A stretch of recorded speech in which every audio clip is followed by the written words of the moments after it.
mazingira ambayo yako yanaendelea Uvira. Tumeona kwa muda huu tuendelee kukupa baadhi ya ripoti zinazoendelea hapa Uvira kabla ya mambo mengine kuja Compte kutokea. rendu de la 4e réunion restreinte du gouvernement du jeudi 11 décembre 2025. Le président de la République, chef de l'État, a présidé ce jeudi 11 décembre 2025 à la Cité de l'Union africaine, conformément à l'article 54 de l'ordonnance 24/88 du 11 octobre 2024 portant organisation et fonctionnement du gouvernement, modalités de collaboration entre le président de la République, le gouvernement ainsi qu'entre les membres du gouvernement, la 4e réunion restreinte du gouvernement. 3 points étaient inscrits à l'ordre du jour. 1. Communication du président de la République, chef de l'État. 2. Points d'information. 3. Examen et adoption de textes. Au chapitre 1 du Conseil de ministres de ce jour, le président de la République avait un point unique dans sa communication. Il s'agit de l'aggravation de la situation sécuritaire dans l'Est du pays. Le 4 décembre 2025, la République démocratique du Congo et la République du Rwanda ont signé à Washington DC un accord de paix historique, fruit d'efforts diplomatiques soutenus et porteur d'un espoir légitime pour mettre un terme définitif au cycle de violence qui endeuille notre nation depuis plus de 3 décennies. Cet accord engageait les parties à cesser immédiatement les hostilités, à favoriser la désescalade et à ouvrir la voie à une stabilité durable dans notre région. Cependant, le président de la République a déploré avec la plus grande fermeté que, à peine quelques jours après la signature de cet instrument, la République du Rwanda ait choisi de violer ses engagements. Elle a intensifié les opérations offensives dans les provinces du Nord Kivu et du Sud Kivu avec pour objectif manifeste de s'emparer de nouvelles agglomérations. Cette escalade militaire, contraire à l'esprit et à la lettre de l'accord de Washington, aggrave dramatiquement une situation humanitaire déjà critique. Pertes en vies humaines, déplacements massifs, destruction d'infrastructures, traumatisme collectif et précarisation accrue de populations déjà fragilisées. Face à cette nouvelle provocation, le président de la République en a appelé à la responsabilité et à la vigilance de toutes les institutions de la République. Il a invité le gouvernement, sous la coordination de Madame la Première ministre, à travers le vice-premier ministre, ministre de l'Intérieur, Sécurité et Décentralisation, ainsi que le vice-premier ministre, ministre de la Défense nationale et ancien combattant, à demeurer pleinement mobilisés. Il a également invité l'ensemble de nos forces de défense et de sécurité à maintenir le niveau d'alerte requis pour faire face à cette énième agression et protéger l'intégrité territoriale de notre pays.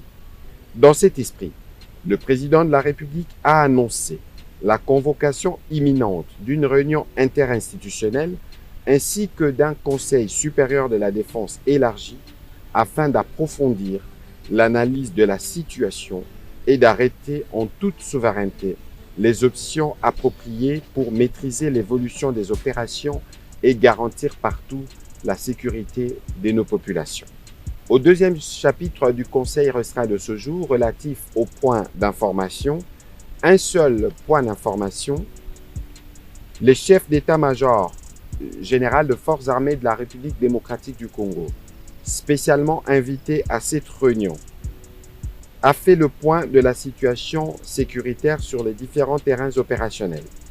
Il a informé le Conseil restreint des dispositions mises en place par l'armée pour garantir la sécurité et la protection du territoire, spécialement dans les zones attaquées par les forces rwandaises et leurs supplétifs. Au troisième chapitre du Conseil de ministres de ce jour, relatif à l'examen et à l'adoption d'un projet de texte, le ministre d'État, ministre de la Justice et garde des Sceaux a présenté au Conseil les projets de loi portant prorogation de l'état de siège à partir du 18 décembre 2025. Après débat et délibération, le Conseil restreint a adopté ces projets de texte. Commencée à 15h48, la réunion restreinte du gouvernement a pris fin à 17h20. À la représentante de la RDC. Président, Excellences, Mesdames et Messieurs les membres du Conseil, je vous remercie de me donner la parole pour l'examen du rapport du secrétaire général ainsi que pour l'examen du renouvellement du mandat de la MONUSCO. Monsieur le Président, le 4 décembre dernier, à Washington, les présidents Félix-Antoine Tshisekedi Tshilombo et Paul Kagame ont signé un accord de paix facilité par les États-Unis d'Amérique sous le leadership du président Donald Trump. Cet accord, soutenu par les garants régionaux et internationaux, portait et porte l'espoir d'un tournant historique.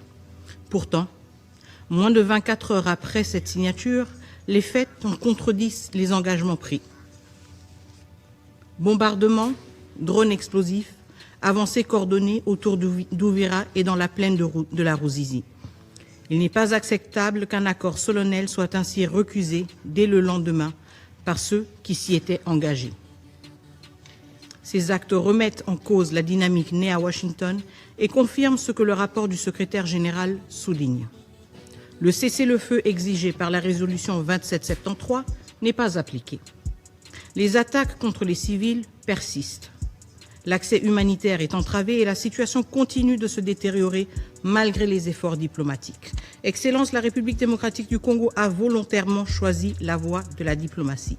Ce choix n'est ni une concession ni un signe de fragilité. Il reflète notre sens des responsabilités et notre foi en des mécanismes multilatéraux qui, s'ils sont pleinement assumés, peuvent encore ramener la paix.